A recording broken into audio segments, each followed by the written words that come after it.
The moment I cross over, I'm bound to a villain system, one that rewards me for stealing the protagonist's fated opportunities. Pull it off, and I score a rich reward. But every time I lay out a careful scheme, something always throws it into chaos for no reason. I used to think as long as the opportunity doesn't go to the protagonist, that already counts as a win. Turns out whatever treasure some thief steals from me always ends up falling straight into the protagonist's hands anyway. Right now, the system prompt appears before me again. Option 1. Convert all my contribution points into herbs, follow the compendium of 100 herbs, and try to refine a pill cloud grade pill. Reward: the 10,000 Wonders Pill Manual, and Emperor rank low grade heart method. Option 2. Go watch the protagonist Rowan Sterling refine his pill, and gain experience from it. Reward: the Mystic Heaven Armor, a sovereign rank low grade defensive treasure. Option 3. Walk straight out of the pill pavilion. Reward: 1 random attribute point. This time, I've lost all interest in the first two. All I want now is to go full slacker mode. Without a shred of hesitation, I pick option 3 and head down the mountain. Quest complete. Reward: +1 to mouth. Mouth attribute. That reminds me, I pull up my personal stat panel for the first time. Name: Ren Ashford. Realm: Peak Chi Refinement. Aptitude: Exceptional. Spirit Root: Gold Spirit Root. Technique: the 8 Harmonies Technique, Mystic rank low grade. Movement skill: the Shadowbound Step, Mystic rank low grade. Heart method: the 49 Cycle Heart method, Mystic rank mid-grade or above. For a cultivator still stuck at Chuai refinement, this is nothing short of outstanding. 2 techniques and 1 heart method, all Mystic rank. In this world of cultivation, nearly everything gets sorted into 4 grades: Heaven, Earth, Mystic, and Yellow. And generally speaking, Mystic rank things are only meant for cultivators at Golden Core or above, let alone techniques and heart methods, the very things that raise real strength the fastest. As for how I ended up with these, I keep scrolling down through the system information. Attribute list. Eyes, mortal grade tier 1, cost. Spirit stones boosts eyesight. Ears, mortal grade tier 1, cost. Spirit stones boosts hearing. Mouth, mortal grade tier 1, 1 out of 10, sharpens tongue dexterity. Nose, mortal grade tier 1, cost. Spirit stones adapts to harsh smells. Body, mortal grade tier 1, cost. Spirit stones, raw physical power. These stats are honestly kinda fun. Sharpening my tongue's flexibility, I give it a quick try, then think back to before. My tongue really does seem to move faster now. While I'm walking and checking my stat panel, another round of quest options pops up. Option 1. Reignite my ambition. Turn back to the pill pavilion. Use my special privileges there to gather a huge batch of herbs and try to refine a pill cloud grade pill. Reward: the Primordial Cauldron, an Emperor rank mid-grade furnace. Option 2. 1 karma point. Guide Iris Hale to where the protagonist Rowan Sterling is refining pills. Reward: the Yellow Light Chart, a Mystic rank low-grade treasure. Option 3. Block her path. Reward: 1 random attribute point. As for option 1, asking me to refine a pill cloud grade pill again, I ignore it once more. Are they kidding? No matter how good the reward is, I can't even guarantee a pill pattern grade pill right now, and on top of that, I'm carrying a heavy villain debuff.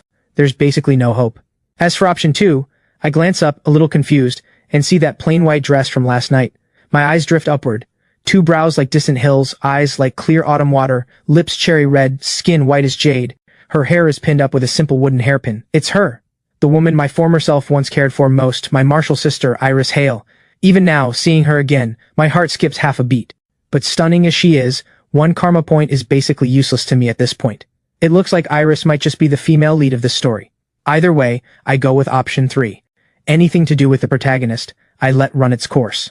I just want the random attribute point. I lean my body slightly to the right, blocking the only path up the mountain. Lost in thought a moment ago, Iris doesn't notice me right away. Seeing us about to collide, she looks momentarily indignant. But right as she's about to be forced straight into my arms, I step aside on my own. Now it's her turn to freeze, caught completely off guard. For a moment she doesn't know what to say. My original plan was only to block her path. I never meant to take advantage of the moment. So the instant I sense the accident about to happen, I dodge cleanly aside. Once she's steady on her feet again, I block her path once more. Quest complete. Reward: +1 to mouth. Mouth, again. The quest is over now, so I naturally step out of her way and keep walking down the mountain. Neither of us says a word the whole time. As for someone suddenly blocking her path, then stepping aside, then blocking it again, then walking off down the mountain without a word, even someone as composed as Iris can't help feeling baffled. She turns to watch my retreating back, sensing something is just off. The protagonist Rowan successfully refines a pill cloud grade pill. The news spreads like wildfire, reaching nearly every ear in the Azure Sun sect. Of course, there are a few rare exceptions, like me. Right now I'm lying lazily on a stretch of hillside, leisurely running through my heart method mantra, cultivating step by step. About half an hour later I stretch and sit back up, working the stiffness out of my body and muttering to myself, not bad for a mystic rank heart method. Just a short session, and my whole body already feels pleasantly warm. This is none other than me, already fully slacked off. Sure, I've given up on any villain's grand comeback, but that doesn't mean I'm giving up on life entirely. I just no longer care about anything to do with the protagonist. I don't have the strength to fight him anyway. Even if I end up as some background extra, as long as I'm alive and safe, that's fine by me. With that mindset settled, over the next few days, I suddenly find I've stumbled onto a whole new world. On one hand, thanks to my exceptional aptitude, my cultivation has already brushed up against the bottleneck of foundation establishment. On the other hand, I've picked up quite a few attribute points, so overall, it's been a pretty rewarding stretch. While I'm looking back on all this, new system information and a fresh quest option surface in my mind. The protagonist Rowan, thanks to a spirit energy reservoir far beyond his cultivation level, has taken 6 foundation pills and reached foundation establishment. Comparing our starting points, I was at peak chi refinement while he was only at the 7th or 8th layer. Now he's effortlessly overtaken me. The old me might have burned with resentment over that, but honestly, it doesn't bother me anymore. I look at it from a different angle instead. In just a few short days, I've already reached the edge of foundation establishment myself. Among my peers, that's more than enough to be proud of. What more could I ask for? I keep reading further. Compared to the protagonist's situation, I care a lot more about my own. Option 1. Break through, trade for a large batch of herbs, and refine any pill cloud grade pill. Reward, the Heaven and Earth pill, an Emperor rank mid-grade pill. Option 2. Ride this pill refining trend, organize a pill crafting gathering, and build up my network. Reward, the Blazing Flame Array, a sovereign rank high-grade formation. Option 3. Keep letting Iris watch me from the shadows, staying right where I am. Reward, 1 random attribute point. After reading option 1, I have to say, this system is stubbornly persistent. I can't even guarantee a pill pattern grade pill, and it keeps dangling good rewards to tempt me anyway. As for the second option, setting aside the reputation I used to have among the other disciples, organizing a pill crafting gathering would inevitably bring up that recent rising star, the protagonist Rowan. I really don't want to risk running into some bizarre conflict, so it has to be option 3. Stay right here. Cultivate if I feel like it, rest if I'm tired. With that, I lie back down again. Quest complete.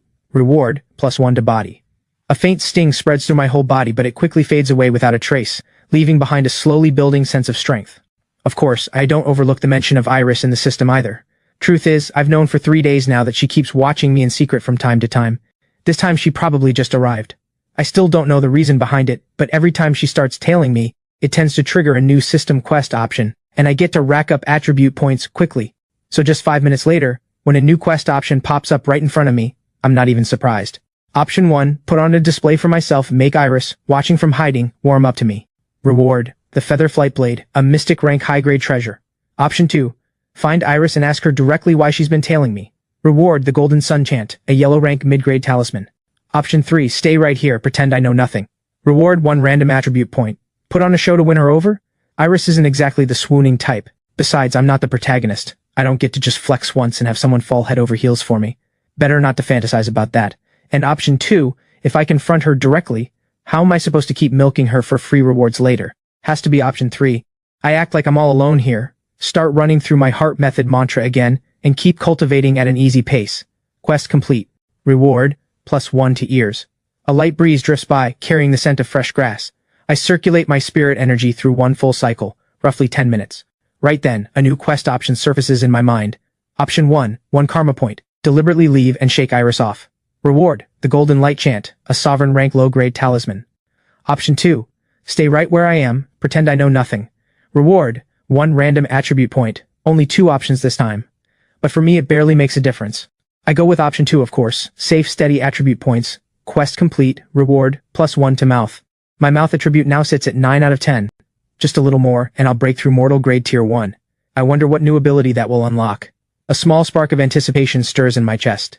About 10 minutes later, the system quest option, the 3rd time's the charm, doesn't disappoint. Option 1, attempt to break through to foundation establishment right here. Either succeed and reach foundation establishment, or fail and be cared for by Iris. Reward, 3 pill pattern grade foundation pills, mystic rank high grade.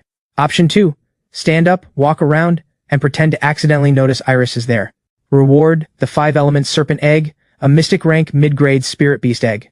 Option 3, stay where I am. Reward, 1 random attribute point. 3. I barely finish reading before I've already decided. Quest complete, reward +1 to... Wait, eyes attribute, this time it's actually eyes. First time in all these days. I glance far off into the distance. My eyesight does seem sharper. Still, right about now I'm looking forward to the mouth attribute breaking through even more. At this crucial moment, I just sit up straight, keep running my heart method mantra, and wait for the next quest option to arrive. Ren, why are you out here all alone? Before the next round of quests shows up, a voice suddenly rings in my ears. A familiar-sounding greeting. I turn to look toward the voice. A group dressed in silk robes much like my own is walking this way. Brock Dane, nephew of the Fifth Elder, Milo Reyes, nephew of Steward Chu of the Chi Refinement Hall, and Finn Cole. Memories of each of them flicker through my mind in turn. I quickly realize these are all fellow cultivator kids, just like me. I slowly stop cycling my heart method and tease them in a familiar tone. Brock, Milo, Finn. What are you three doing here? Brock, leading the group, raises an eyebrow and shoots back, none too pleased. Hey, you've got some nerve. You vanished without a word for days, and we thought you'd found something good and forgotten all about us. With that, Brock changes tack. Oh, by the way, Ren, we found something fun recently. We came out here specially to bring you along. Something fun? Looking at their excited faces, I'm puzzled for a moment. At the same time, a new quest option appears before me. Option 1. Convince Brock and the others to start cultivating seriously from today on. Give up every idle hobby. Reward. The Rosy Jade Stone, Mystic Rank High-Grade Refining Material. Option 2. Cut ties with Brock and the others and turn down the invitation. Reward. The Earth Escape Talisman, Mystic Rank Low Grade. Option 3. Accept the invitation. Reward. 1 random attribute point. As for these fellow cultivator kids, I know them well enough. Unlike me, their aptitude isn't great. They might never make a name for themselves in the cultivation world, so there's really no point forcing them to give up their mortal world hobbies. After all, even I chose to slack off once I realized I couldn't compete with the protagonist. I nod, though my expression still carries a hint of doubt, and say, Fine, let's go. Might as well see what you three are up to. Quest complete. Reward +1 to body. Hearing my agreement, Brock's square face lights up with a broad grin. You've got nerve calling us out. You're the one who's been nowhere to be seen these past few days, he says, already turning around and taking the lead. We head out of the sect. Southwest of that hillside clearing, not far off beside a tallow tree, Iris watches our retreating backs, still a little unsettled inside. That afternoon, when I blocked her path, then stepped aside without a word. That whole strange sequence keeps nagging at her, as if I'd become an entirely different person.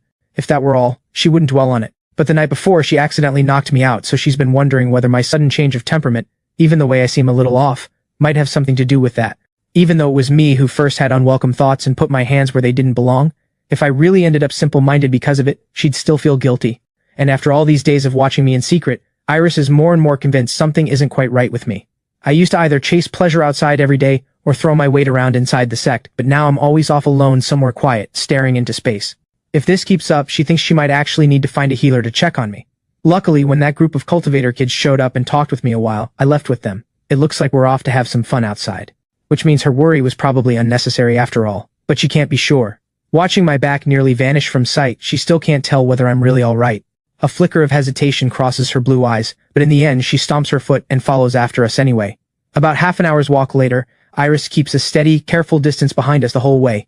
Then, once we enter Willow City, the closest mortal town to the Azure Sun sect, our group finally stops in front of a tall pavilion, and she halts almost in the same instant. Iris lifts the veil of her hat and reads the sign on the pavilion, Drunken Blossom Pavilion. Just then, she happens to see, walking out from inside, a few very lightly dressed women leading us in. Taking it all in, Iris feels her cheeks warm slightly, a flush spreading down her pale neck. She doesn't linger a moment longer. She turns and walks quickly away. At almost the exact same moment, I've just been led into this newly opened Drunken Blossom Pavilion. 3 quest options appear in my mind. Option 1, keep a low profile, sit in a corner of the main hall, quietly watch and listen. Reward, the Fire Spirit Carving, a Mystic Rank High-Grade Spirit Pet. Option 2, leave at once and explain myself to Iris, who followed me here. Reward, the Green Forest Lock, Mystic Rank Low-Grade Defensive Treasure. Option 3, follow along, head into a private room, and enjoy myself. Reward, 1 random attribute point. After reading through all these options, I realize Iris actually followed me all the way here. Looks like she only turned around and left once she saw me step inside. What was going through her mind? I don't dwell on it further. As for the relevant quest option, since I already agreed to come out and enjoy myself, going along with things is the sensible choice. I choose option 3, staying quiet. Under Brock's enthusiastic arrangements, our group follows a graceful, elegant woman up to the 2nd floor, into a private room. Quest complete. Reward, +1 to nose. Ding. Azithar's notes ring out like a clear mountain spring, starting the moment we all step through the door, the melody sweet and winding, as if soft fingers were tugging gently at every heart in the room. For a moment, Brock and the others slow their steps without meaning to, a haze creeping into their eyes. As for me, I feel myself starting to slip under too, but right then a new quest option surfaces in my mind, snapping me back to my senses. Option 1. Step forward and expose the woman playing the zither for using her music to manipulate minds. Reward: the Clarity Mind Chant Mystic Rank Mid-Grade Heart Method. Option 2. Wake up my fellow disciples beside me before they fall too deep under the spell. Reward: 100 top-grade Spirit Stones, Mystic Rank Low Grade. Option 3. Stay silent and let the song play out. Reward: 1 random attribute point. Without knowing the real cause yet, it's probably not wise to jump straight to option 1. As for option 2, offering Spirit Stones as the reward, given who I am, I never lack Spirit Stones for cultivating anyway. But looking out for the few friends I have is worth doing.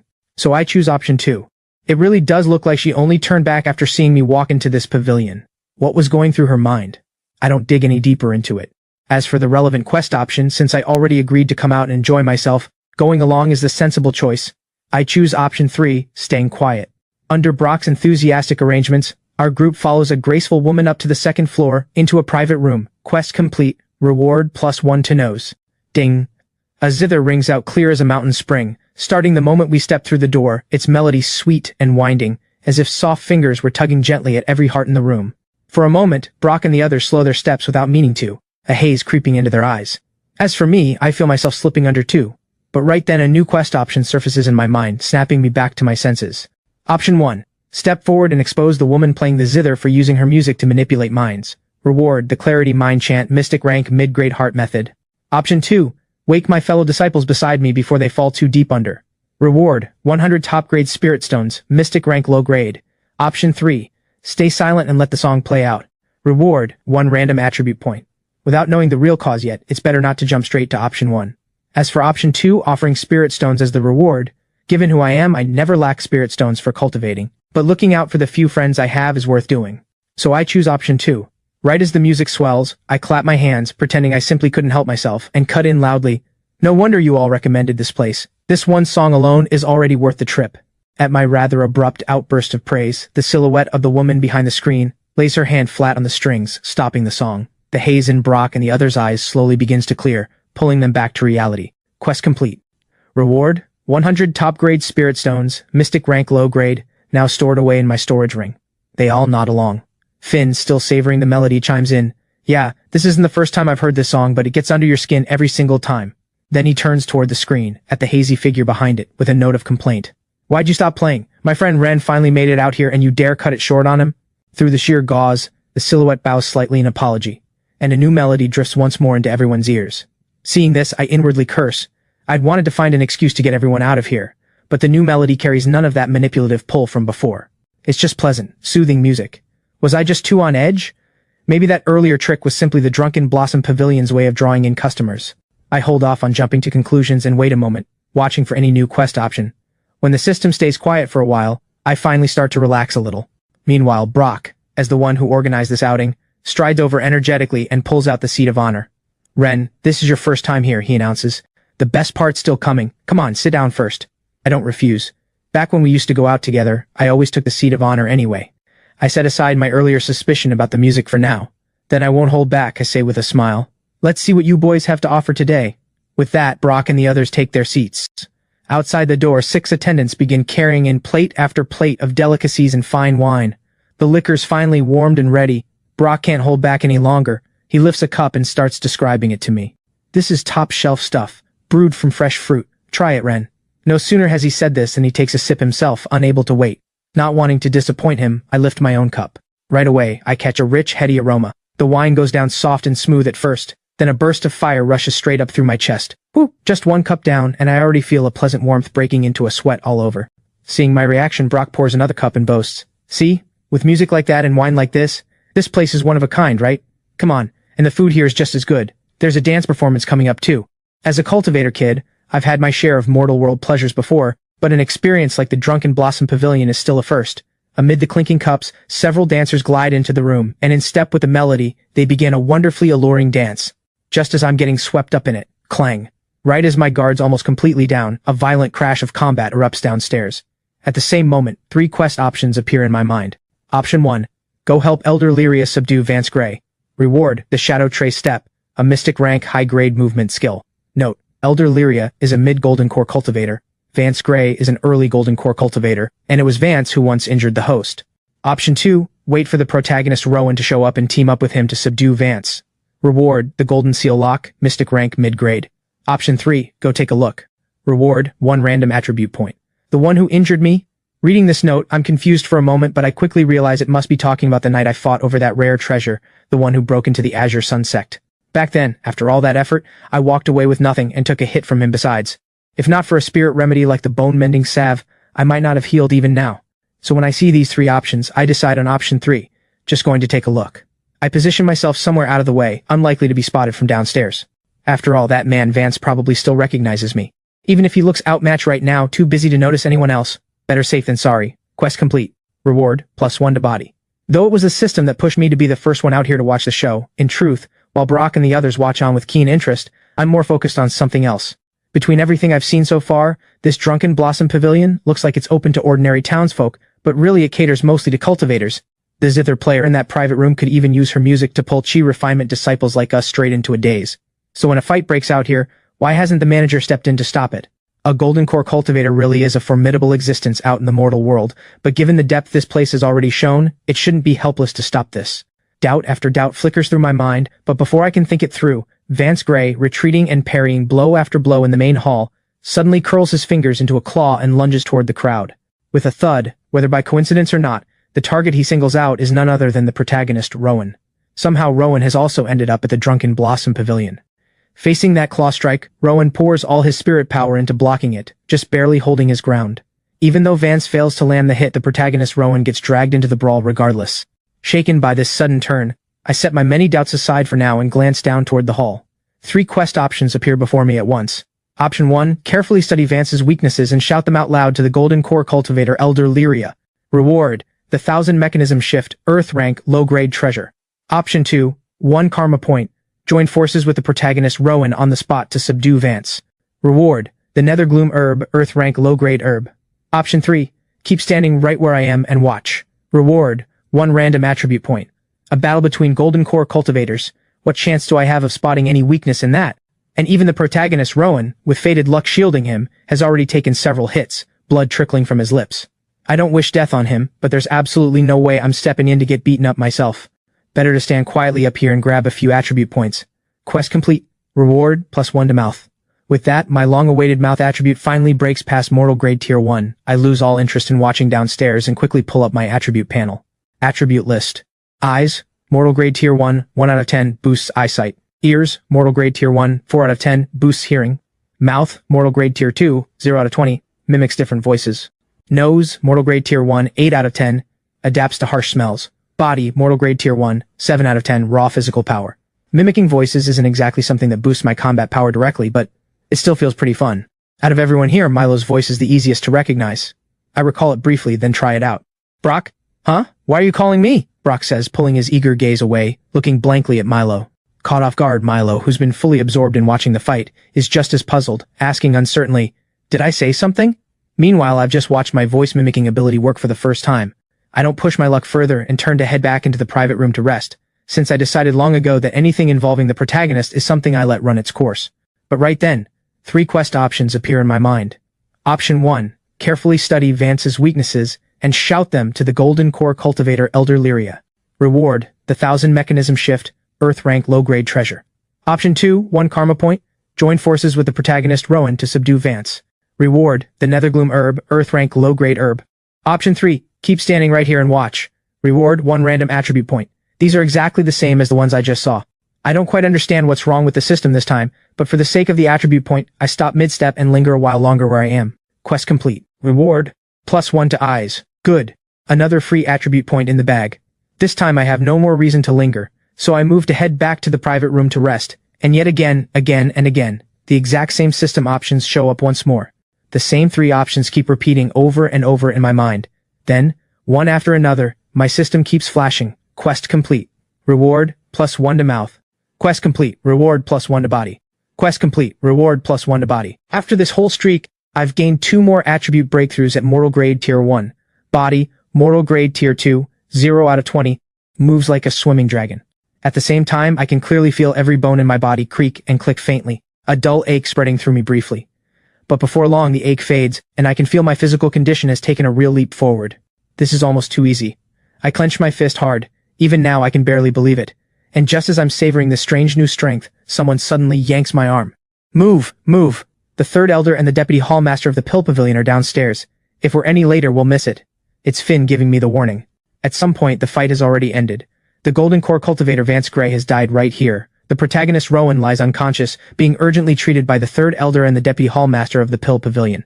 As for Brock and Milo, the two of them have already retreated to a corner, trade a quick glance, and slip out separately through the back door. Right at that moment, an update on the protagonist's status appears in my mind.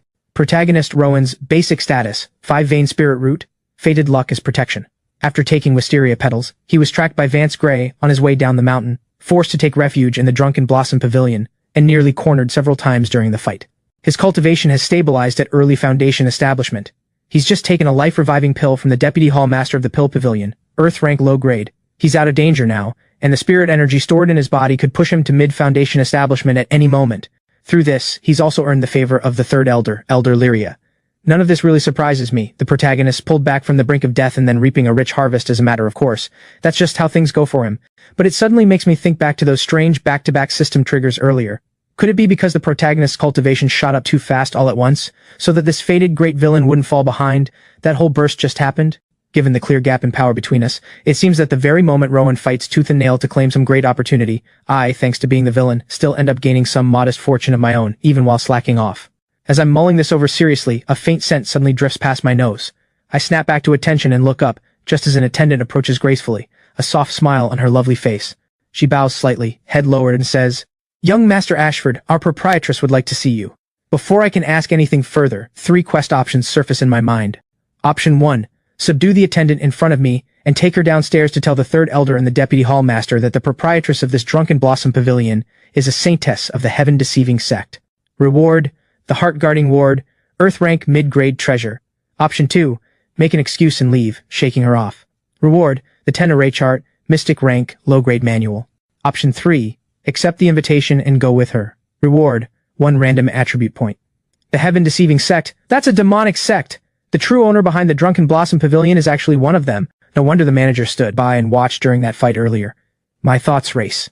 Option 1 asks me to restrain the attendant in front of me and take her downstairs to explain everything. But setting aside how I'd even explain how I knew such a hidden secret in the first place, at just peak chi refinement, I'm not even sure I could overpower this seemingly delicate attendant. And judging from how I've come to know this system over time, even though I still haven't fully figured it out, rewards at Earth rank mid-grade have only ever shown up before when it was demanding I refine a pill cloud grade pill. So I have every reason to believe this option is nothing but a trap. As for option 3, accepting the invitation and going with her, sure, I fully embrace slacking off, and a mere attribute point would satisfy me, but I'm not a fool. Walking straight into a tiger's den knowing full well she's a demonic saintess is just asking for trouble, so I choose option 2. I'm busy right now, out of my way, I say, putting on an impatient expression and deliberately lowering my voice into a rebuke. Since she came looking for me on her own, she clearly has some scheme in mind. She may well have already looked into how I usually behave, so a simple, blunt refusal should do the trick. Sure enough, hearing my sharp brush off, the attendant looks a little flustered and quickly steps out of my way. Seeing that she doesn't push further, the tension in my chest slowly eases. Before long, having successfully slipped away, I make it back to the bustling street outside. Glancing back, I see the Drunken Blossom Pavilion growing smaller behind me. The third elder, the deputy hallmaster, and the protagonist Rowan all come filing out one after another, and only then does the knot in my chest finally settle. If not for the system's warning, I'd never have known just how much hidden danger there was. Wait, speaking of the system, I suddenly noticed the reward for my last quest option still hasn't come through. That can't be a glitch, can it? A flicker of suspicion crosses my mind, and right then, a ticklish feeling brushes my ear, as if someone is pressed right up against me, their breath warm against my cheek. Looking for me? That's the last thing I hear before everything goes dark. My vision fades to black, and I slip away without a sound. When I finally drift awake, I find myself lying in an unfamiliar room. Not far from the bed curtains, beside a round table, a woman sits with her chin resting on one hand, lost in thought. I only meant to glance once, but the next second I forget all about my situation and can't help but stare. A soft, luminous face, eyes like flowing water, brows lightly arched, a pair of slender jade earrings framing it all. Before I know it, I'm completely lost in her. But right at that moment, a system quest option appears before me, jolting me back to my senses. Option 1. Pretend to keep staring, entranced. Reward: the 100-day insight, mystic rank mid-grade manual. Option 2. Quietly slip out of bed and try to sneak away. Reward: the 1000 army brush, mystic rank low-grade treasure. Option 3. Speak up and ask who she is. Reward, 1 random attribute point. My first instinct is to go with option 1, keep playing entranced. From the options wording, I can already guess I've probably fallen for another illusion technique without meaning to. To hide my weakness and stay safe, pretending to know nothing seems like the smart move. But before I can make up my mind, a memory suddenly surfaces. My experience with the last quest option. Looking at it now, this woman, or whoever's watching from the shadows, has probably already seen through the fact that I broke free of the illusion. If I pretend to still be under it, that would only make her more suspicious of me. I'm at the Drunken Blossom Pavilion. Once the logic clicks into place, I don't hesitate any longer. I go straight for option 3. Quest complete. Reward, +1 to eyes. Hearing my question, the woman seems to snap out of her own thoughts, tilting her head, her eyes clear and bright as spring water. Yes, she says easily. I'm the proprietress of the Drunken Blossom Pavilion. I had someone invite you here, but since you weren't willing, I had to resort to other means. She admits it so bluntly that I freeze for a moment. While I'm caught off guard, she rises from her seat and walks straight toward the bed. My face instinctively shifts to wary. Snapping back to focus, I hadn't expected her to suddenly move like this. But quickly remembering my situation, I hastily rein the wariness back in, though the shift in my expression has already been caught by her entirely. She stops right there and asks with a touch of curiosity, "Are you afraid of me?" A little. There's no hiding it after everything before, let alone now. I just nod and add, "The moment I walked into that private room at the Drunken Blossom Pavilion, I heard music that could bewitch the mind. Then a fight broke out between Golden Core cultivators, and you all just stood by. Now, because I turned down your invitation, you had me knocked out and brought here. Anyone with sense would feel at least some worry. Aside from not naming her identity directly, I lay out basically every doubt I've noticed one by one. On her side, she listens to my whole analysis with real interest, then breaks into a bright smile. Well, it seems we think pretty much alike then. I don't quite follow this saintess's train of thought, but soon she starts counting off points on her fingers. Look, this so-called spoiled azure sunsect brat actually thinks with such clarity. On the surface, you're just peak chi refinement, yet you broke free of an illusion technique instantly and were even cautious enough to completely ignore an invitation from the proprietress of the Drunken Blossom Pavilion herself. Hearing this, I inwardly wince. Both of those points were actually just choices from the system's quest options. Waking my fellow disciples before they fell too deep under, reward 100 top-grade spirit stones, mystic rank low-grade, and making an excuse to leave and shake off her attendant. Reward, the 10 array chart, mystic rank, low-grade manual. I even seriously reasoned through those choices at the time. Who could have guessed it would lead to all this? If I hadn't shown that suspicious ability to break the illusion right away, there probably wouldn't have been that invitation later. And if, when she invited me, I hadn't turned her down, I probably wouldn't have ended up knocked out and brought here either. Each of these moments is a link in a chain, connected by the choices I made, which pretty thoroughly confirms one thing about the system's quest options. The plain old attribute point reward really is the simplest, safest way to go. Seeing me fall silent again, Vesper Kane raises an eyebrow slightly, a faint smile playing at the corner of her mouth. She then pulls from her inner world a few foundation pills shimmering with spirit energy and holds them out. So, you're not upset with me, are you? If you are, consider these pills my apology. Such an abrupt turn. For a moment I can't quite keep up. 1 second ago she was picking apart the secrets behind my behavior, and the next she's suddenly worried I might be upset, offering an apology on top of it. Does a demonic saintess actually worry about people being upset with her? Head still full of questions, 3 quest options pop up. Option 1, neither accept nor refuse. Reward, Ink Sky, Mystic Rank Mid-Grade Treasure. Option 2, say I'd rather we both speak plainly and ask what she really wants. Reward, the Emperor's River Chart Mystic Rank Mid-Grade Manual. Option 3, reach out and accept the foundation pills. Reward, 1 random attribute point. Going purely by my own judgment, Option 1's silence and Option 2's push for honesty both look more sensible than Option 3. After all, an apology out of nowhere, complete with a box of foundation pills, none of it adds up in any normal way. But by the same reasoning as before, both Option 1 and Option 2 are bound to spark yet another chain of events. Option 3 remains the simplest way to handle this. I want to take a moment to think it through more carefully, but I suddenly realize I probably can't afford to stall too long. Otherwise the system might just count my hesitation as Option 1's neither accept nor refuse anyway. I go with Option 3. Steeling myself, I reach out, and the box of foundation pills is placed right into my palm. Quest complete. Reward, +1 to body. Seeing this, Vesper's lips curve up slightly. You're close to breaking through to Foundation Establishment, aren't you? Want to try a breakthrough now? I can guard you while you do it, free of charge. There she goes again. It's not like this demonic saintess is here just to shower me with perks. I'm not the protagonist. Wait, could the villain and the saintess just happen to be a match made for each other? But a woman this stunning, even one from a demonic sect, rarely goes out of her way to show this kind of favor to a villain. Just as my thoughts tangle into a complete mess, a new quest option appears again. Option 1, sit down and attempt the breakthrough to Foundation Establishment right now. Reward, the 9-star Convergence, Earth Rank Low-Grade Sword Manual. Option 2, ask her directly when I'll be allowed to leave. Reward, The 3-element scripture, mystic rank mid-grade heart method. Option 3. Pull 100 top-grade spirit stones from my inner world and hand them to her, telling her I'm simply paying for the pills. Reward, 1 random attribute point. What kind of choice is this? Just sitting down to break through to Foundation establishment only earns an Earth rank low-grade reward? There's no way I'm picking that. I did just accept the Foundation pills she handed me after all. I'm getting more and more lost trying to figure out what this demonic saintess is actually thinking. But at least I know what to do. I circulate the spirit energy through my body, pull the 100 top-grade spirit stones I earned earlier out of my inner world and say, "Thank you for the Foundation pills earlier. These spirit stones should more than cover their value." Her red lips part slightly. Vesper clearly hadn't expected that someone would suddenly decide to pay for the pills she'd just given him. But she quickly recovers her composure, taking the spirit stones and counting them right in front of me, asking with a curious tone, "Isn't this a bit much?" The words have barely left her mouth when a new quest option surfaces in my mind. Option 1, say it doesn't matter and let her keep it all. Reward, the star-shattering fist, mystic rank low-grade technique. Option 2, ask her to return the extra amount. Reward, the water python scale, yellow rank mid-grade refining material. Option 3, ask whether the leftover spirit stones could buy my freedom, letting me leave. Reward, 1 random attribute point. 5 minutes ago when I proposed using the spirit stones to buy my own freedom, Vesper's eyes lit up and she agreed at once. Now she's alone in the room, turning the top-grade spirit stones over in her hand, murmuring to herself as she does the math. 1 top-grade spirit stone equals 100 high-grade spirit stones, 1 high-grade spirit stone equals 10 mid-grade spirit stones, 1 mid-grade spirit stone equals 10 low-grade spirit stones, and 1 foundation pill costs 50,000 low-grade spirit stones. I gave him 4 of them in total, which means his life is currently worth 80 top-grade spirit stones, 800,000 low-grade spirit stones. So a golden core cultivator's life comes down to about that much, huh? She tucks the spirit stones away into her inner world and gets up to leave the room. Not long after, another attendant walks in from outside. It seems this room actually belongs to her.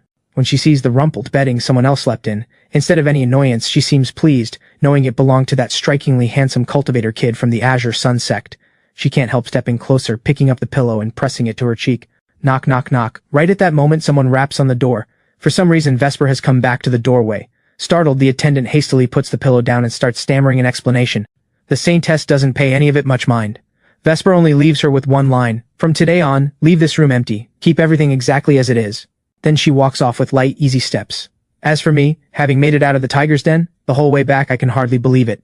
After such a strange roundabout conversation, she really did just let me walk away that easily. Sure, it cost me 100 top-grade spirit stones. Not a small amount, but she is the saintess of the heaven-deceiving sect after all.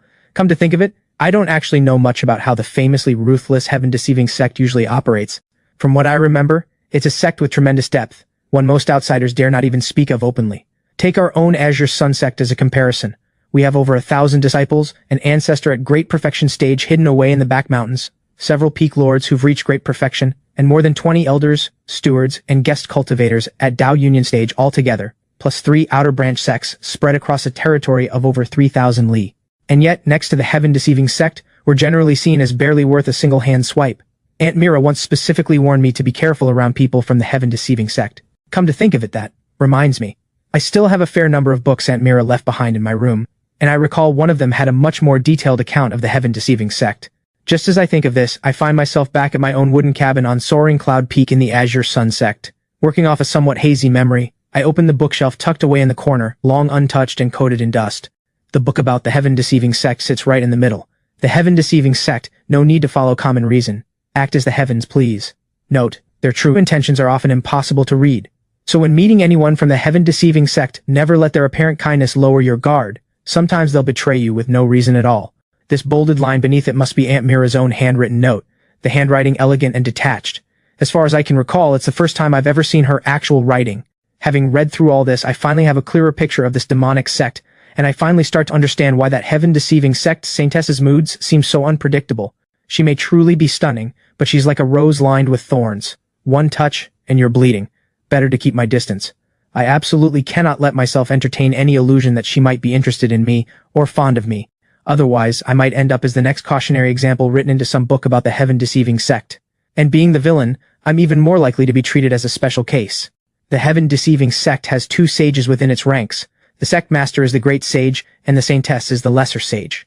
I read the final passage carefully, weighing every word. If I'd read this with no context at all, I might have had a laugh or two at it, but now, I just commit every bit of it to memory, then let out a long breath, and start piecing together everything that's happened since I left the mountain. I ran into plenty of trouble along the way, but I also picked up quite a few hidden gains. Just as I'd vaguely suspected before, the size of a quest option's reward seems to be tied to how difficult the task actually is. But more often than not, I still end up judging purely by the literal wording of the option. Now I can say with near certainty, the plain attribute point reward marks whichever choice is the simplest, safest path forward. As for the higher tier rewards, Heaven, Earth, Mystic, Yellow, Heaven rank and Earth rank, for where I stand right now, the odds of ever actually pulling one off are probably less than 1 in 100,000. As for Mystic rank, I've already claimed several of those from the system, but each time it dragged a whole chain of trouble behind it. And every single time, that trouble seems to trace back to the protagonist Rowan, even the demonic saintess I just mentioned. Setting her aside, Rowan also happened to show up at the Drunken Blossom Pavilion. If he'd been captured too, truly played for a fool, he'd likely have spiraled deeper and deeper into ruin.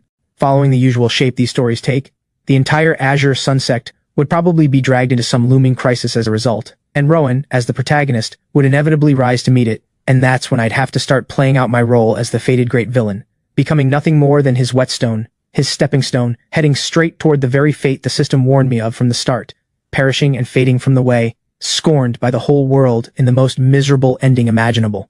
All of this, for now, is just my own guesswork. Still, to stay safe, unless there's some reason I simply can't avoid, I'll probably keep choosing the lowest tier reward from here on out. Beyond that, when the gap in cultivation between me and the protagonist grows too wide, and he stumbles into some great opportunity, whether I, the villain, will really end up passively gaining some fortune of my own from it too, that's something worth watching going forward. Dong dong dong. A morning bell rings out through the clouds, echoing in my ears. I pat my still groggy head, eyes half shut, and start feeling around for my clothes by the bed, still not fully awake. After all, I got less than half an hour of sleep last night. I'd meant to turn in early too, but who could have guessed that the moment I lay down, 3 quest options would suddenly pop up in my mind. Option 1, go out for a walk. Reward, a yellow rank technique, Earth rank low grade. Option 2, stay lying down and sleep. Reward, the Mountain Sage Hammer, yellow rank mid-grade treasure. Option 3, take the foundation pills from my inner world. Successfully break through to foundation establishment. Reward, 1 random attribute point. What in the world is lurking out there that simply stepping outside for a walk earns an Earth rank low-grade reward? Even with plenty of questions running through my head, I only just finished laying out my whole strategy not long ago. So even without fully understanding it, I stick to the plan I'd already set, taking the foundation pills I bought from the demonic saintess and beginning my breakthrough. Even though I'd already brushed against the threshold of foundation establishment, it still isn't a sure, effortless thing yet, so the process eats up plenty of time, which is exactly why I only got to rest for half an hour. As my head gradually clears, I get dressed and washed up quickly, then head for Origin Peak, one of the Azure Sun sect's 12 main peaks, home to the sect's main hall and its cultivation grounds. By the time I arrive, nearly 1,000 disciples have already gathered, murmuring among themselves.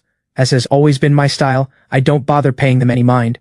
I just keep walking forward, and the ordinary disciples immediately fall silent, clearing a path without a word. Just like that, I stroll leisurely to a spot 3 rows back from the viewing platform. The moment I settle in, a voice with a hint of flattery pipes up beside me. Ren, you always have more sources than most of us. Do you happen to know what's actually going on? I turn to look at whoever's speaking. He's a bit of an odd one, honestly. No notable background to speak of, no especially outstanding cultivation talent either, yet he's managed to stay on good terms with several cultivator kids and often gets FaceTime with the elders. That's how he ended up here. Usually though, he tags along with the son of another elder from the enforcement hall, sticking close by his side. He and I have barely exchanged a word before this. I have no idea why he's coming to me now. Glancing past a few people standing between us, I look over at Colt Marin first, but he doesn't seem to be behaving any differently. So I shake my head and answer in an even, distant tone. I just got here myself. Whatever's going on, the elders will explain it soon enough. Having failed to get a clear answer, Dale Whitmore doesn't push for more small talk. He seems to catch the lack of enthusiasm in my tone. So when he spots Brock and the others slowly approaching, he quickly steps aside to make room, not saying another word the whole time. Brock naturally slides into the spot Dale just vacated. The moment he steps up, he lowers his voice. Ren, did you hear? Late last night, the deputy hallmaster of the Pill Pavilion almost came to blows with the third elder and the others. Hearing that, I wonder for a second if I heard him wrong. Both of them are deeply respected great perfection cultivators within the sect. What could they possibly have almost fought over? Right now, my mind is full of questions. But I only just finished summing things up a moment ago. So even though I don't fully understand it, I stick to my original plan. I swallow the foundation establishment pill I bought from the saintess. I begin my breakthrough. I've already brushed against the bottleneck of foundation establishment, but I'm not quite at the point where it happens naturally, so it still takes a good while. That's why I only rest for about an hour. As my head clears, I quickly wash up and get dressed. I head for Origin Peak, one of the Azure Sun Sect's 12 main peaks, home to the sect hall and the training square. By the time I arrive, nearly 1,000 disciples have already gathered, murmuring among themselves. True to my usual style, I don't bother with any of them. I just keep walking forward. The ordinary disciples fall silent and clear a path for me. I stroll leisurely to a spot 3 rows back from the viewing platform. The moment I plant my feet, a voice full of flattery reaches my ear. Ren, you always hear things first. Do you know what's going on? I turn to look at the speaker. He's a bit of an odd one, honestly.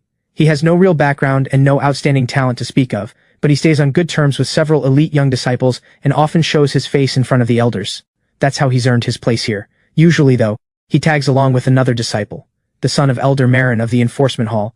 Before now, he and I have barely spoken, so I have no idea why he's approaching me now. A few spots away, I glance at Colt first. He shows no unusual reaction, so I just shake my head and reply, tone neither warm nor cold. I just got here too. Whatever it is, the elders will explain it soon enough. Getting no real answer, Dale doesn't push further. He seems to catch the lack of interest in my tone, so when he spots Brock and the others approaching, he quickly gives up his spot without another word, and Brock naturally steps into the space Dale just vacated. The moment he arrives, Brock lowers his voice. Ren, did you hear? Last night the Deputy Hall Master of the Pill Pavilion almost came to blows with the Third Elder. For a second, I wonder if I heard him right. Both of them are great perfection cultivators with decades of seniority in the sect. What could possibly push them that close to a fight? But quickly, Brock lowers his voice further and goes on. Lately that Rowan guy, the one who passed out at Drunken Blossom Pavilion after getting caught up in that mess yesterday, he refined a 3rd-grade pill with pill cloud grade quality. You must have heard about already, right? Round and round it goes, and somehow it circles back to the protagonist again. A little resigned, I still nod, not bothering to be coy about it. Brock's face shows a hint of disdain. After that, wasn't he also taken in as a nominal disciple by the Deputy Hallmaster? And now he's stirred up a whole pill-refining craze across the entire Azure Sun sect. Think about it, a sect this big, if most people go off chasing alchemy, what happens to the intersect tournament in half a year? My uncle, the 5th Elder, has brought it up more than once. Yesterday, the 3rd Elder happened to run into the Deputy Hallmaster, and they must have argued out exactly this. That's why it nearly turned into a fight.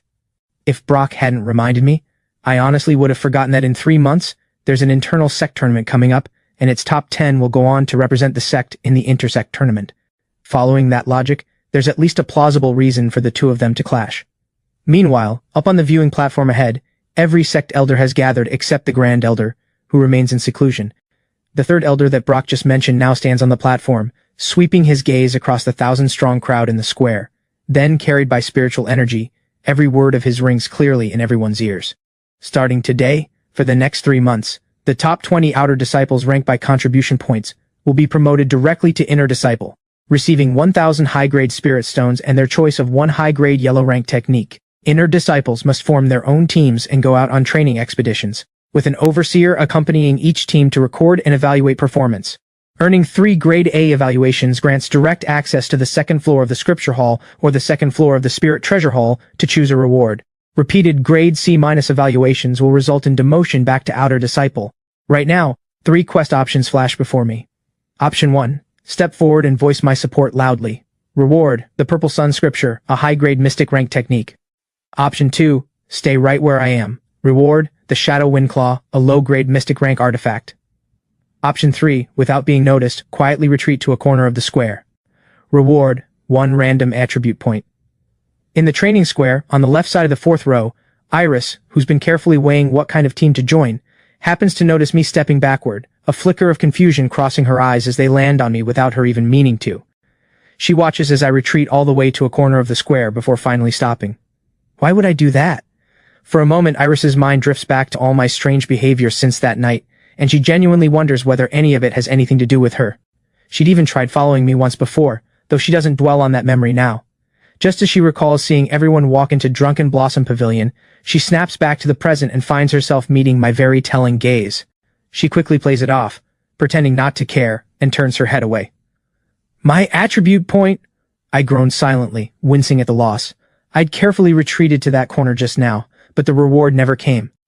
Option 3 had a condition. Without being noticed, quietly retreat to a corner of the square. Reward 1 random attribute point. That precondition, without being noticed, I don't think I overlooked it. Everyone was absorbed in whatever the 3rd Elder had just announced. I even used a bit of movement technique, tapping into the body attributes mortal grade tier 2 ability, flowing like a dragon, to slip through the crowd without a sound.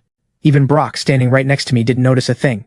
So who would have guessed I'd get caught out by Iris of all people? By all rights, shouldn't she have been more focused on the third elder's announcement? Why was she looking back at me? And almost the very instant that thought crosses my mind, a booming, forceful voice suddenly cuts through the square. I object. That single line jolts the whole crowd back to attention, shocked that anyone would dare stand up in front of everyone and openly defy the elder's decision. Must be out of their mind, is the thought most disciples don't dare finish out loud, because they see the Deputy Hall Master of the Pill Pavilion, along with Elder Bramwell of the same hall, striding straight up onto the platform. It immediately clicks. That objection came from the Deputy Hall Master himself. Sweeping his own gaze over the 1,000-strong crowd, Deputy Hall Master Thal continues. Lately, the Pill Pavilion has already been short-staffed. Our pill reserves barely cover daily needs. If outer disciples keep taking on missions to rack up contribution points and inner disciples all head out on expeditions, where exactly is this overloaded demand for pills supposed to come from? And on top of that, the once-a-decade alchemy convention is only 8 months away. The Pill Pavilion needs to start preparing early, and we won't have time to fill on-demand orders. After all, the convention's rewards are extraordinary.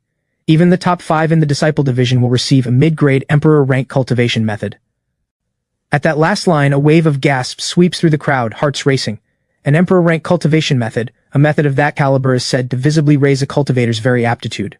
Brows slightly furrowed, the third elder takes in the crowd's reaction and immediately sends a voice transmission to Thal. Old Thal, isn't this a bit much? Too much? Yesterday, when you first brought this up, I already made my objection clear, and yet today, you go and announce it in front of the entire sect anyway. Did you even consider how the Pill Pavilion feels about this? The sect tournament can't afford to fail, but the decades-spanning alchemy convention shouldn't be taken lightly either. The two great perfection cultivators trade barbs back and forth. Meanwhile, Elder Bramwell of the Pill Pavilion scans the training square, as if searching for someone in particular. Seeing that, my stomach tightens. I think I understand why the system threw those options at me earlier, why the simplest, most direct move was to quietly retreat. This is another trap left behind by a quest option I completed earlier. Option 2, Karma Point. 1. Because the Pill Pavilion is short-staffed, someone extra needs to gather herbs. Reward, the compendium of 100 herbs, a mid-grade mystic rank text. A few days ago, while gathering herbs, I must have already caught Elder Bramwell's eye, though in the end, he got pulled away because the protagonist had refined that pill cloud-grade pill and left early. Now it looks like he's searching for someone suitable to step up right now and say a few more words on the Pill Pavilion's behalf. And honestly, I'd be a pretty obvious first choice. Up on the platform, Elder Bramwell finishes his sweep of the crowd, a hint of confusion crossing his face. That day while gathering herbs, he'd noticed something, that the one everyone else saw as a spoiled elite disciple, Ren Ashford, actually has an impressive eye for herbs. That's usually a telltale sign of real alchemical talent.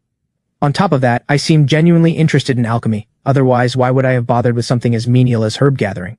So he'd thought, at a moment like this, to give me a chance to shine, and naturally draw me into the Pill Pavilion. But instead, I'm nowhere to be found. Without digging further into why, Elder Bramwell turns to another promising young alchemist instead.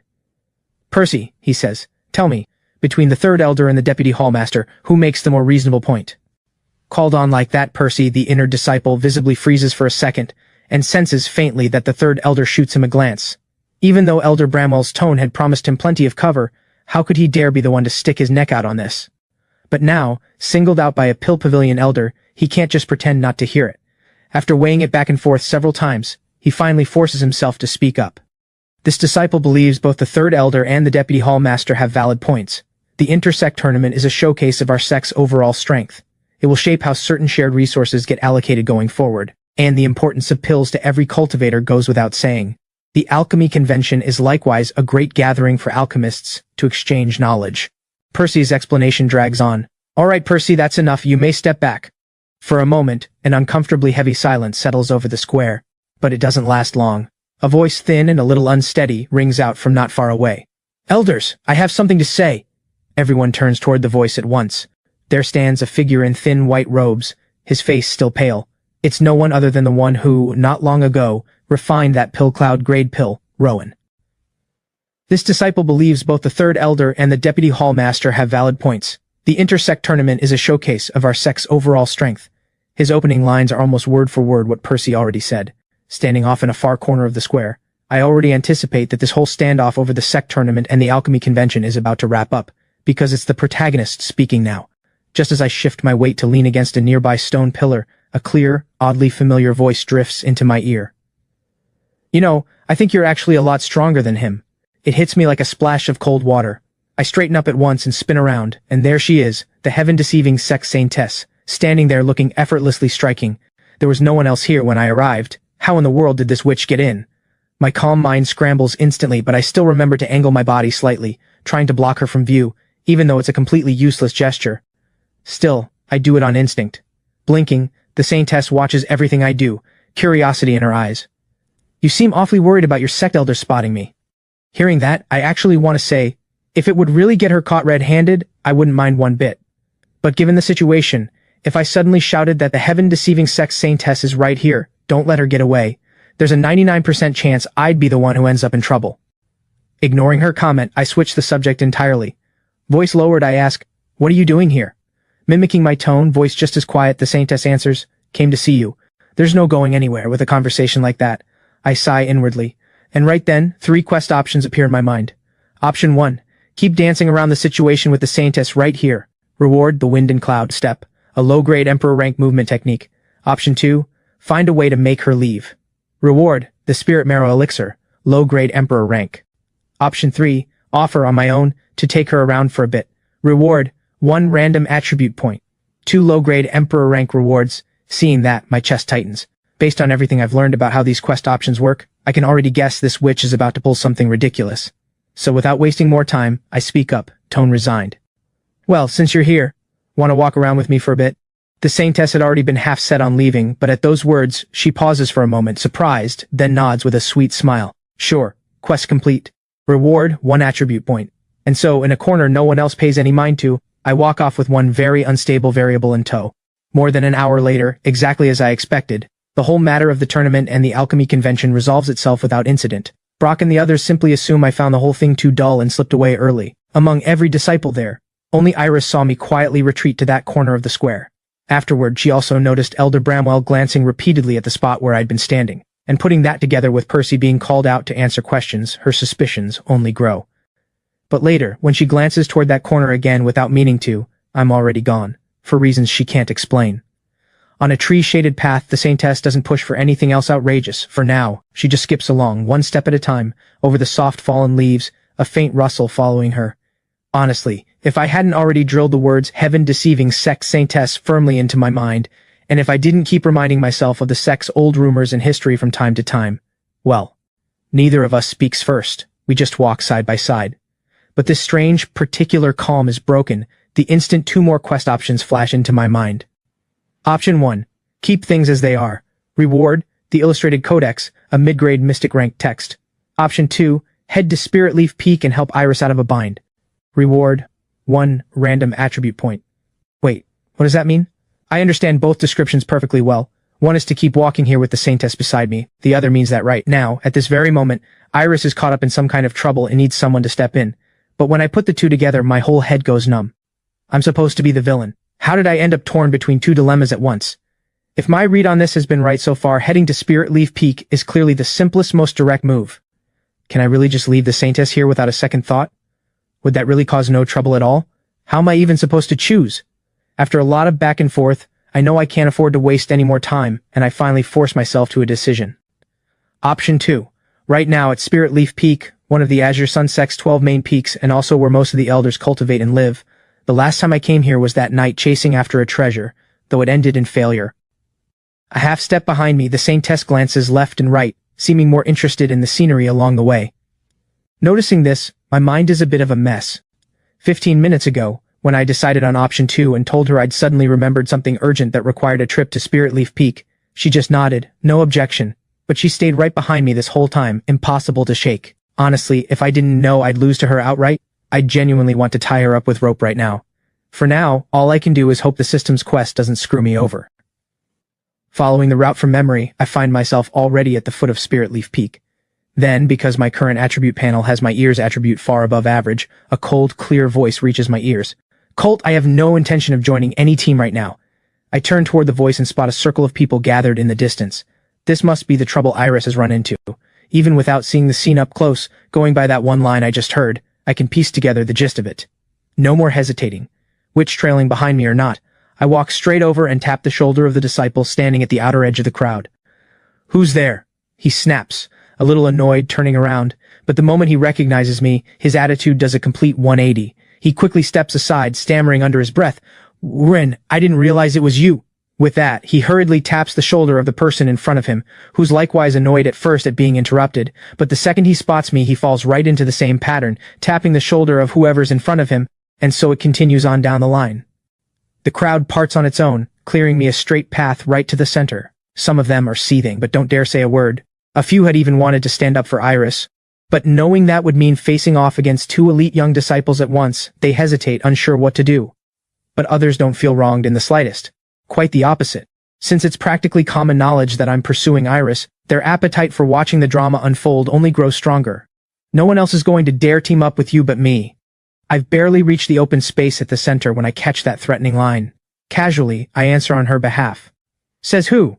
In just 2 short lines, the air is already thick with tension, and everyone's eyes start darting back and forth between Colt and me. Even the ones fuming on Iris's behalf can't help sizing up which of us is really the stronger one. One of us is backed by a great perfection cultivator at Peak Realm, the guest elder who's the sole exception granted exclusive claim to Soaring Cloud Peak, though that elder has been away for a full year now, seeking a breakthrough opportunity. The other's father, meanwhile, is the one who handles every dispute within the sect, the Enforcement Hall Elder, with formidable combat strength and sweeping authority. On paper, at least, the two of us don't seem too far apart. Standing in the middle of the clearing, Colt's eyes darken for a moment, never having expected me to show up right now. Part of him wants to throw down a few harsh words, or even settle it with a duel outright, but when he remembers his father's warning, never provoke the person that elder brought back. Even with this many people watching, he has to swallow the urge and change his tone. "Oh, it's you, Ren. I thought you'd already left. Oh, never mind. If it's you and Iris teaming up, that's gotta be the perfect match in the whole Azure Sun sect." To everyone listening, it sounds sarcastic at first, since they'd all just been comparing the two of us, both elite young disciples, as roughly evenly matched. But the tone, the expression, people start to realize the Enforcement Hall Elder's son just backed down that fast. Quest complete. Reward, 1 attribute point. Seeing it come through, I understand too. Whatever's really going on in his head, at least he won't be causing Iris any more trouble for now. The moment that thought settles, 3 more options appear in my mind. Option 1, take Iris and walk away. Reward, the Binding Hoop, high-grade mystic rank artifact. Option 2, Karma Bound, state clearly that I won't team up with Iris, and that I just can't stand to see him bullying someone. Reward, the White Rainbow Secret Art, mid-grade mystic rank. Option 3, tell Colt directly, my business isn't yours to weigh in on, who I team up with is none of your concern. Reward, 1 random attribute point. Reading through all 3, I'm more convinced than ever that Iris is the female lead, or at least one of them. Option 1 essentially confirms what Colt just said, that Iris and I really are a perfect match. If I go that route, I'll probably run into no small amount of trouble down the line, especially where the protagonist Rowan is concerned. Option 2 clearly states I won't team with Iris, but that's not the simplest, most direct route either. Is it that second half? Just can't stand to see him bullying someone? That gets me on Colt's bad side? That doesn't add up either. Option 3's phrasing is clearly even more dismissive of him. I can't work out the logic for now, but what needs doing still needs doing. Face flat, I say it outright. My business isn't yours to weigh in on. Who I team up with is none of your concern. Colt had already worked hard to put on a conciliatory smile, and the second those words land, his expression just freezes. The onlookers around us can't help but gape too, never expecting Colt to get thoroughly outmatched and then have someone grind the boot in further. As for me, I've already gotten my system reward, quest complete, 1 mouth attribute point. Besides, throwing my weight around as an elite disciple isn't exactly new to me, though someone with backing like Colt's is a first. Still, from what I remember, none of the other elite disciples or ordinary overseers in this sect ever mattered much to me anyway. So I gesture for Iris to follow, and the two of us walk away together, leaving behind a stunned crowd and a Colt with an aching chest. An hour ago, I was walking shoulder to shoulder with the witch sect Saintess down a tree-shaded path. An hour later, Iris is beside me instead. We aren't talking much either, but something still feels off. A few more minutes pass, and I finally can't help but speak up. This looks like the path down the mountain, huh? As if just snapping back to reality, Iris glances at the spirit trees on either side and realizes she's nearly walked clean off Spirit Leaf Peak. She stops abruptly, pauses a moment longer, then says, "Thank you for helping me back there." I wave a hand to show I've heard her, and without wasting more time, I keep walking. The two of us part ways, clean and simple, except Iris, on her end, doesn't turn to leave right away. She doesn't quite know why, but she lingers there a little longer, watching my retreating back, a little lost in thought. Then she sees a striking woman walk right up to me, and the two of us fall into what looks like an easy, familiar conversation. So was this why I'd left early that other time? She was probably there the whole time too. Then, the thought has barely crossed Iris's mind when the woman actually turns and winks at her, as if saying hello. In that moment, Iris has no idea how to react. In the end, she turns and walks off, her steps not entirely steady. That urgent matter earlier, don't tell me it was playing hero for a damsel in distress? The saintess glances once more at the path the pretty young disciple just left by, the corner of her mouth curling up as she turns back to me. My heart jumps straight into my throat. I'd been so busy chasing that quest option that I nearly forgot the excuse I'd used in the first place. Still, I hadn't expected the saintess to stay quiet through the whole thing without causing any trouble at all. Working hard to keep my expression neutral, I'm just about to open my mouth and try to talk my way around it. But the saintess doesn't press the point. Instead, she changes the subject on her own. You know, you're actually pretty interesting. Earlier, in the square, when I said you were no less than the guy up on that platform, you didn't react at all. No trace of resentment, no trace of ambition. That's different from every guy I've dealt with before. Most of them at best just bury what they really think, but you genuinely don't care to compete. Right now, I really want to tell her. I did compete, thank you very much. But when your opponent is the protagonist, and you lose over and over with no way forward, you learn to just check out. As for resentment, that's genuinely pointless. As long as I end up safely fading into background character obscurity, I'm satisfied. But in the end, I say none of it, because there are some things I simply can't tell anyone else. Especially when the person in question is the heaven-deceiving sex saintess. While I'm silently ranting to myself, the saintess suddenly wrinkles her nose and, without meaning to, sneezes several times in a row. After the sneezing fit, she looks a little dazed. Watching her, I catch myself just about to think, that's kinda cute, and immediately shove that ridiculous thought right back down, wiping the expression off my face before it even shows. Pouting slightly, the saintess can't figure out why she suddenly sneezed at all. Given her cultivation level, catching a cold from a chill shouldn't even be possible. That's the kind of ailment mortals get. Still, without dwelling on it too much, she picks the thread back up. Also, helping that pretty junior back there, why didn't you have a single ulterior motive the entire time? Are you just not that into it? I'd literally just been telling myself not to fall for surface-level temptations. But the moment she says that, I can't quite hold it together. What does she mean, not into it? Lately, the two women I've dealt with most are either a possible female lead or the heaven-deceiving sex saintess, and each of them is more dangerous than the last. If I'm being honest, in my mind, Iris is actually the one I need to be more careful around. I could let other things slide, but this touches on something personal, so I cut her off. Don't say things like that. Before I can finish, 3 quest options flash into my mind. Option 1. Keep arguing with the saintess. Reward the relic talisman mid-grade sovereign rank. Option 2. Shut up and stay silent. Reward the relic talisman mid-grade sovereign rank. Option 3. Raise my guard and release spiritual energy in advance. Reward 1 random attribute point. Wait, why are the rewards for option 1 and 2 identical? No, that's not what matters right now. What matters is that this witch is definitely about to pull something. Not daring to lose focus, I immediately channel every ounce of spiritual energy in my body. Right at that instant, a spirit falcon bursts out from the roadside, and in the blur of its passing, a cloud of yellow powder sprays outward in a wide arc, right toward where I'm standing. At Shuai Refinement, a cultivator can only draw heaven and earth spiritual energy inward and convert it into internal power. At Foundation Establishment, the Dantian turns liquid, and spiritual energy can be released outward again. Thankfully, the system warned me in advance. A barrier snaps into place in front of me, blocking every last speck of that yellow powder. It's only now that I finally understand why I was pushed to break through to Foundation Establishment so early last night, and just how thoroughly you cannot judge this witch by ordinary logic. 1 second we're chatting away like nothing's wrong, the next, right when I fully let my guard down, she pulls something like this. You're already at Foundation Establishment? A hint of surprise in the saintess's voice, but when she sees my face darken, she mutters a quick defense. Well, it's your fault. I offered to guard your breakthrough that day and you turned me down. Hearing that, I freeze for a moment, then recall the quest option from back then. Option 1, sit down and attempt the breakthrough to Foundation Establishment right away. Reward, 9-star convergence, a low-grade Emperor rank sword manual. Back then, she'd handed me a few Foundation Establishment pills, and this low-grade Emperor rank reward followed. Compared to trusting the saintess, I'll always trust the system's judgment more. If I'd actually sat down to attempt the breakthrough right there, I'd have almost certainly ended up spun around her little finger even worse. Right now, I want to take back what I thought earlier about Iris being the one to watch out for more. This witch right in front of me is still by far the bigger headache. By now, the yellow powder has already dispersed. Seeing that I still haven't said anything, the saintess ventures, are you mad? Honestly, I am a little irritated at first, but thinking it through, the other 2 options had rewards of mid-grade yellow rank, so by that logic, that yellow powder probably isn't anything life-threatening. Compared to our first meeting, or even earlier today when Emperor rank rewards kept popping up left and right, this is actually a step down. And more importantly, I don't have any real way to retaliate anyway, so any anger I feel just ends up bottled inside. All I can do is ask, resigned, what was that powder?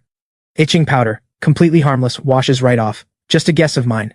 As the leaves fall in the evening light and the moon rises over the branches, I finally managed to send the saintess on her way. It occurs to me that it was only right before she left that I even learned the witch's name, Vesper.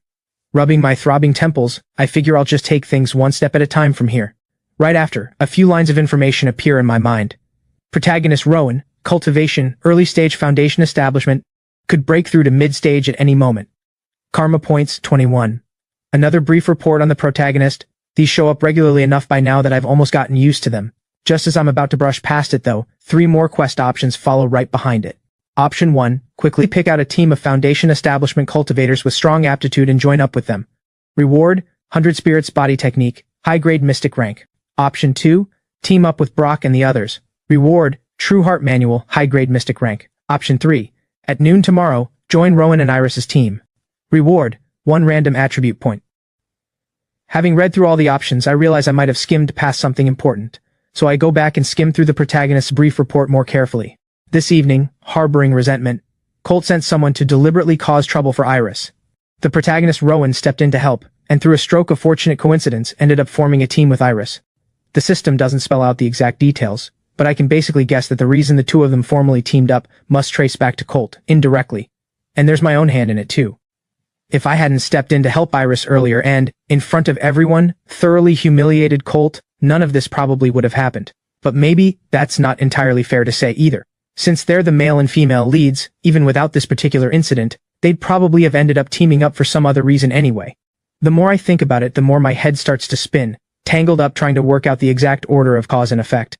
I let out a slow breath, clear my mind completely for a moment, then shake my head and start analyzing from scratch. First, the male and female leads teaming up is exactly what the story's usual arc calls for. That much should be settled from the start. Me stepping in without leaving Colt any face was simply the system's simplest solution, and that, in turn, pushed Colt toward a more extreme move, which ultimately led the leads to team up in exactly this way. That's the end result.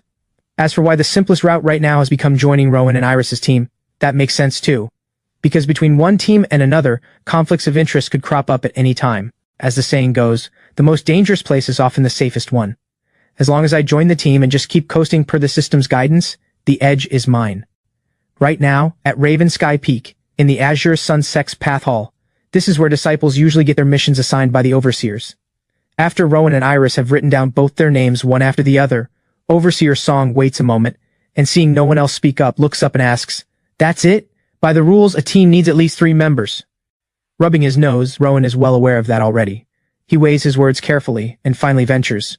"Right now it's just the 2 of us. Is there any way to—" "Rules are rules. At least 3 people, no more than 5 per team. It's meant to help train inner disciples in teamwork." Normally a situation like this would flatly not be allowed, but Overseer Song feels the young man in front of him look strangely familiar, and it suddenly clicks. This is the very disciple who recently refined that legendary Pill Cloud Great Elixir. Ordinarily, he doesn't pay much attention to what happens among the sect's disciples, but this particular story had spread far enough that even he'd caught wind of it, which nudges his opinion of Rowan a little higher. He decides to look the other way. I can write it down as is, but whether it gets approved is another matter entirely. Sensing the Overseer soften a little, Rowan nods eagerly. "That's fine, thank you for your trouble." The Overseer sets pen back to paper, marking a note beside the 2 names, and is just about to call the next person forward, when right at that moment, a voice suddenly rings out. "Rowan, Iris, since your team's short a member, count me in." The familiar voice makes it obvious to everyone who it is before they even turn to look. Just yesterday, I'd thoroughly humiliated Colt, the Enforcement Hall Elder's son, and even though I hadn't explicitly announced anything at the time, everyone already understood. As the most notoriously overbearing elite disciple in the sect, I was never going to just stand by and watch Iris team up with anyone else. Of course, some in the crowd are plenty resentful about it too, but whatever they're thinking, their eyes all instinctively drift toward Iris and me.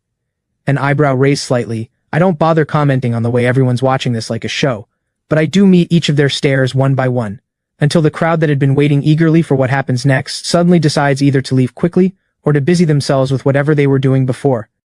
In an instant, nobody dares gawk anymore.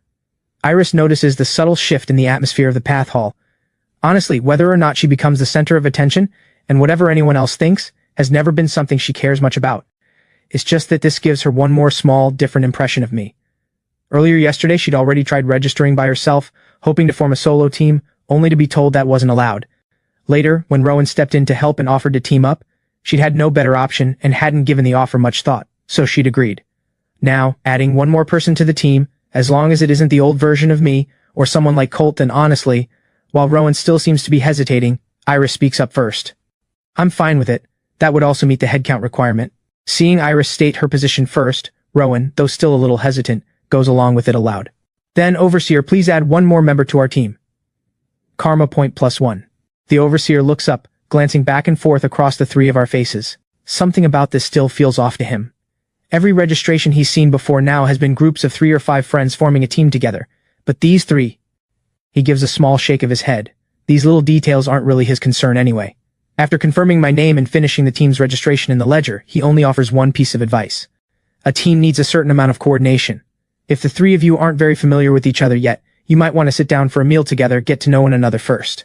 Then he goes back to the next task in front of him. Quest complete. Reward, 1 mouth attribute point. Registration finished. The 3 of us head out of the path hall one after another. After a moment's thought, Rowan decides the Overseer's advice made sense. Seeing neither of us say anything, he speaks up first. Why don't we get a meal together? Go over the basics, like what each of us is good at. It really would help with the expedition later. A flicker of thought crosses Iris's eyes, and then she offers, there's a new restaurant in Willow City called Drunken Blossom Pavilion. We could go there. Drunken Blossom Pavilion. Isn't that the exact place where Iris had followed me and then turned and left? Why would you bring that place up now? Wait, actually that's not the important part right now. The real problem is that the owner behind Drunken Blossom Pavilion is the heaven-deceiving sex saintess. I've been telling myself over and over to stay on guard against that witch, to keep my distance, and now this is basically walking right into her hands. Thinking that through, I'm about to speak up and gently decline. But at the very same moment, 3 options appear in my mind. Option 1, object, and suggest somewhere else instead. Reward, Flying Echo, mid-grade mystic rank artifact. Option 2, claim I have somewhere else to be and skip it entirely. Reward, Tricolor Stone, high-grade sovereign rank refining material. Option 3, agree to the plan. Reward, 1 random attribute point. Looks like whatever I do, trying to dodge this isn't really an option. Since there's no getting out of it, I might as well face it head on. Setting aside my reservations, I say honestly, Drunken Blossom Pavilion. I actually know that place pretty well. It really does have good conditions all around. Reward, 1 body attribute point. Well, in for a penny. Leading the way, I guide the other 2 to Drunken Blossom Pavilion. Blossom Pavilion, and whether it's because the witch had given some kind of instruction beforehand, every attendant we meet is unusually warm and welcoming. This time, the private room doesn't have that sudden, jarring demonic music from before. Instead, right from the start, it's an elegant melody, gentle as a spring stream, refreshing to the soul. That too makes me let out a small breath of relief. As long as nothing else goes wrong, for a simple meal, this place really is about as good a choice as it gets. But of course, whatever you're afraid of tends to happen anyway. At a short knock on the door, someone walks in carrying a tray of dishes, and my whole body goes rigid on instinct. How could I possibly have guessed that the heaven-deceiving sect saintess herself, the owner of Drunken Blossom Pavilion, would actually dress up as a serving maid just to wait on us personally? There's even something happening here that I don't know about, the fact that the saintess has already crossed paths with Iris before. It was only the briefest moment, the 2 of them exchanging a single glance, but right now, Iris instantly recognizes this maid as the same woman I'd been seen with that day.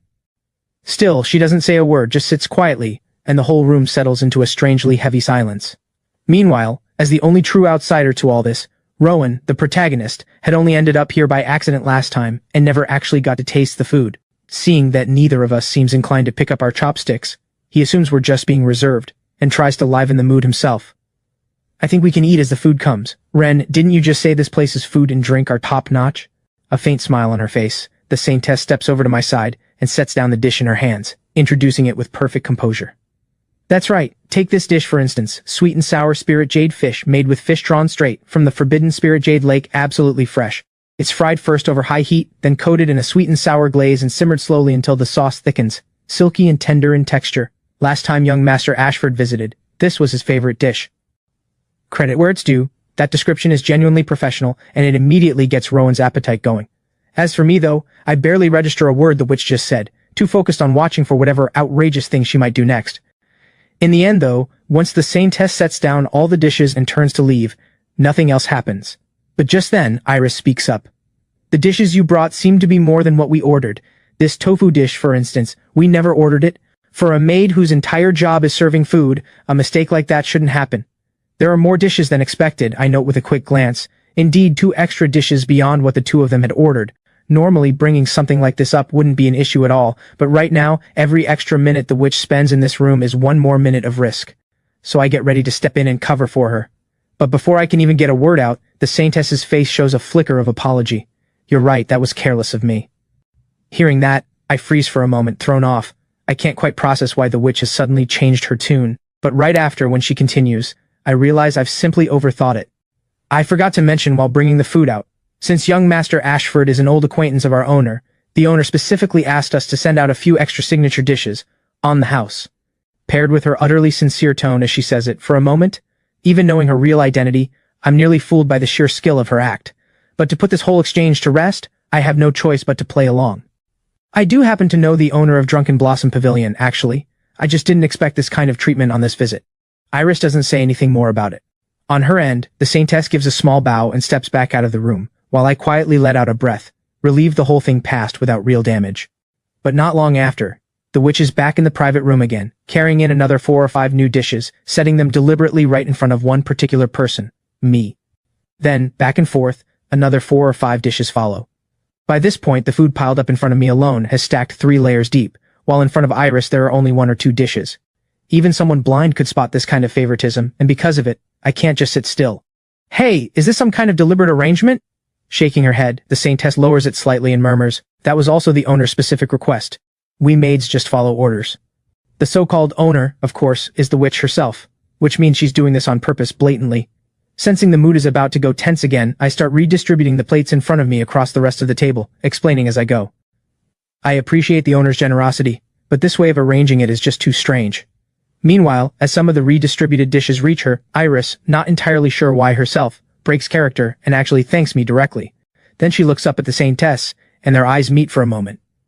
A brief flicker crosses her expression, but the Saintess recovers her composure quickly, leaving with one last effortlessly natural line. All the dishes have been served. Enjoy your meal. With that, she leaves the room. This whole string of little incidents does dampen the mood for a while, but once we actually taste the food and wine on the table, conversation gradually loosens up again. The food at Drunken Blossom Pavilion really is exceptional. No wonder the place does such booming business. After just a few bites, Rowan already fully appreciates how good it is. But of course he hasn't forgotten why we're here. He soon steers things back on track. Since the 3 of us will be training together going forward, we should probably introduce ourselves. I'll start. I can sometimes refine pills to pill cloud grade. When it comes to Rowan, the protagonist, I know him better than anyone. The system regularly puts his full attribute panel right in front of me.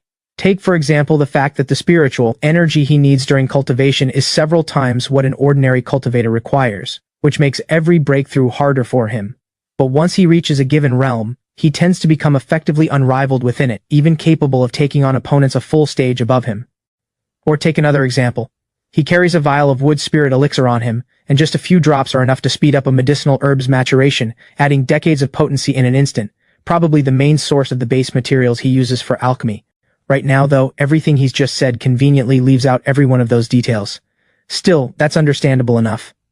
Once Rowan finishes his brief introduction, Iris speaks up second. Aside from regular cultivation, I've also picked up some medicine and formation arts. Right now I can set up a low-grade mystic rank formation, good against... Before Iris can even finish her sentence, a knock sounds at the door and all 3 of us stop talking at once. At my word of permission, the person who enters is once again the Saintess disguised as a maid. She pokes her head in cautiously, as though worried about disturbing our mood, but forces herself to say, "Young Master Ashford, in the next room, young Master Brock and the others are asking for you." Whether or not that's actually true, I decide it's better to step out for a moment and get things straight with the witch.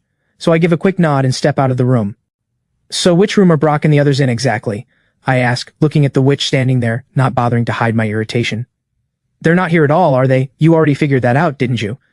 Even though she'd flat out lied, the Saintess still looks entirely unbothered about it, and then she suddenly changes tack, asking instead, "You're heading out on your expedition in a few days, right?" I nod, no point hiding that from her anyway.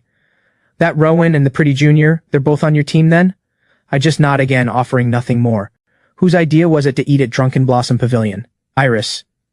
My answer is as brief as possible, from the very start getting caught out, all the way to today, with her pulling one stunt after another, especially fitting several twists into a single meal's worth of time. And now getting tricked yet again, Just a few exchanges in, I suddenly feel like whatever tolerance I had left is completely spent. Even knowing full well she's the heaven-deceiving sex saintess, with our power gap far too wide for me to do anything about. Deep down, I've already started thinking of her as nothing more than a rose with a skull underneath. Someone to keep at arm's length, not to get drawn into. I just want to get through this without complication. After a few more questions, the saintess seems to fall quiet herself. This time, I'm the one to speak, tone flat. Anything else? Her smile seems a little strained now. Actually, yes. Young Master Brock and his friends came up here a moment ago, curious about who was in Heaven Room 1 since it's usually off limits. One of our staff mentioned you were inside and they've been asking to see you. They're in Earth Room 6 now. You can go over. Sensing I might not believe her, she adds one more line. This time it's the truth. I'm not lying to you. I don't know why, but hearing her say that as she turns and walks off on her own, something in me softens a little against my better judgment. With a quiet sigh, my head's still a mess, and I instinctively start to turn back toward our private room. But just as I'm about to push the door open, I realize I should probably check on Brock and the others first. Shaking my head, I head straight for Earth Room 6 instead, and then, walking in completely unprepared, I find that I don't recognize a single person inside. I smack my own forehead, thoroughly disappointed in myself. I'd sworn to myself to stay guarded, and the moment she softened just a little, played it just right, all my resolve caved instantly. Rose with a skull underneath, rose with a skull underneath, rose with a skull underneath, I mutter under my breath, hardening my resolve again. I'm done letting myself get dragged along. From now on I need to keep my distance and stay cold, so the witch loses interest in me as soon as possible.